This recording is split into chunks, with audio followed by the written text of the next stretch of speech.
I failed for 9 years on YouTube until I stopped making these 5 mistakes, where now YouTube allowed me to quit my job, drop out of uni and go full-time on content creation. So if you're not happy with where your YouTube channel is going right now, then this video is for you. Listen, I even had channels with tens of thousands of subscribers, millions of views, 10 million views in total, and they still failed because of multiple reasons. And the first mistake that I made was picking the wrong niche, or even picking a niche in the traditional sense in general. Now, I actually recently made a video about this, what the best niche on YouTube is on YouTube, so you can check that out if you want to. But basically, I decided to only make Minecraft videos on one channel. Then I decided to only make Roblox videos on another channel. Then I made the channel you're watching right now, where I decided to only make videos about YouTube and the YouTube algorithm. And I understood those videos because now I want to go broader. Because the mistake that I did there was picking a niche so small that eventually I grew tired of it. And sometimes it happened faster, sometimes it took a bit longer. But it's not even only that you're gonna get tired of the niche, but it's also that your viewers are gonna get tired of it. And so when you're creating content on one niche, eventually your viewer is gonna be like, oh, okay, I learned enough about this topic, and they're gonna watch someone else. And so you need to find a new viewer to replace that viewer. So you might actually be getting new viewers the entire time, but you're also at the same time losing your normal viewers, and so in the end you're gonna stay on the same line, which obviously we don't want happening, right? So let me tell you the solution to that. And the solution to that is literally just combining different topics that you have, but making the channel about a transformation. So for my channel, it's about going from zero to building a business with YouTube.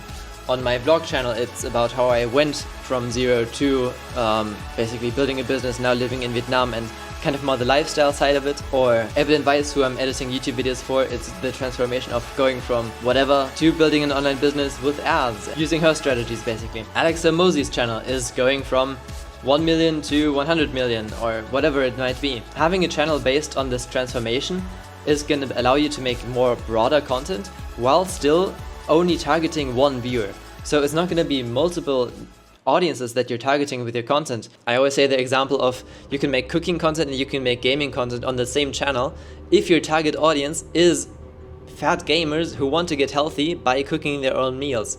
So you have a lot broader type of videos that you can make, but it's still only one audience.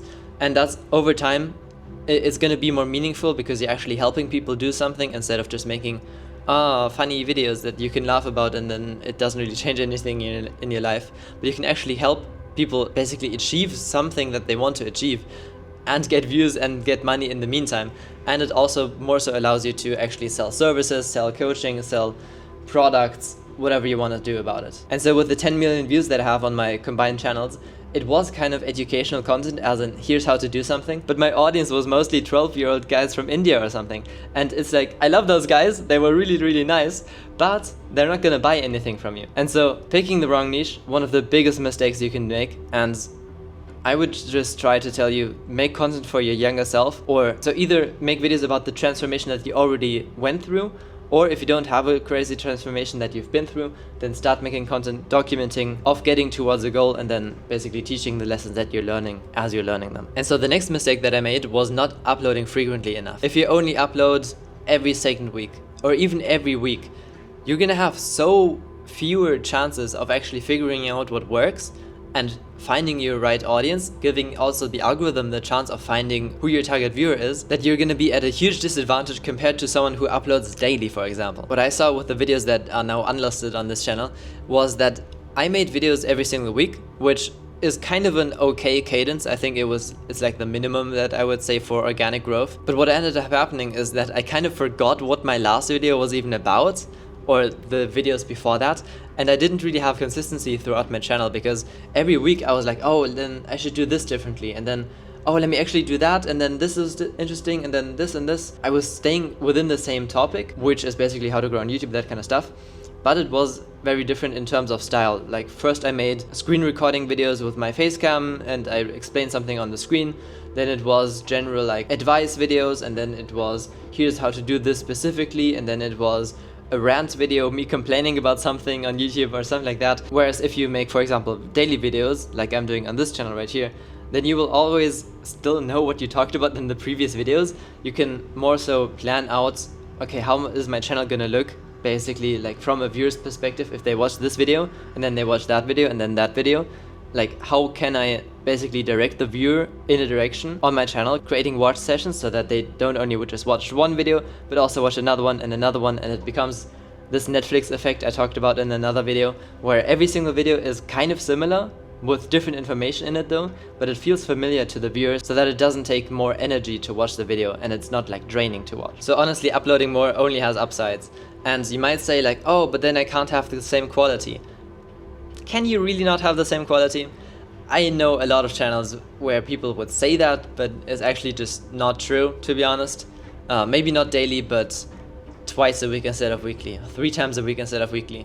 I think it should be very doable, to be honest. Now, the third mistake that I made was not actively trying to improve. I was consistently getting 1,000 views, 2,000 views every single upload, and I was just getting comfortable with that. I felt like I had content figured out, and I just made the same videos every single time without really changing anything. So looking at, okay, which video ideas performed the best, which titles, which intros work the best, looking at actually like the graphs within your YouTube studio. Okay, what did I say in this intro that performed better than the other one? And then what can I say in the next intro that maybe that performs even better?